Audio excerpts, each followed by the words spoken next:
Clarity లేదన్నప్పుడు అంత అయిపోయాక ఒక నిమిషం ఇట్రా, నువ్వు ఎందుకు అలా చేసావు, నువ్వు ఇలా చేస్తావని అనుకోలేదు. Because it's just a conversation కదా. It's not about promising or it's not about commitment, it's not about nothing.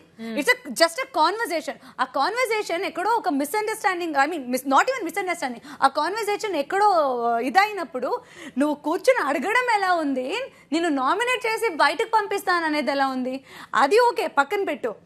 వాడు నన్ను నామినేట్ చేయలేదు అనేసి లేచి వాయిస్ రేస్ చేసి మాట్లాడడానికి వాట్ ఈస్ దేర్ నాకు అర్థం కాలేదు,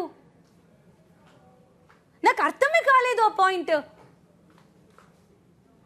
బోల్ రే నోడా నన్ను నాకు మాట్లాడా లేదు. ఇగో ఒకటి చెప్తా దివ్య, ఒకటి చెప్తా.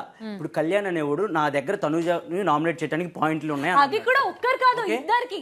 అంటే ఇప్పుడు నువ్వు ఇప్పుడు సింగిల్ నామినేట్ చేస్తే నువ్వు సేవ్ అవ్వచ్చు, లేకపోతే దాన్ని బిగ్ బాస్ డిస్క్లేర్ చేయొచ్చు. నేనే క్లారిటీగా చెప్తున్నా, నా నామినేషన్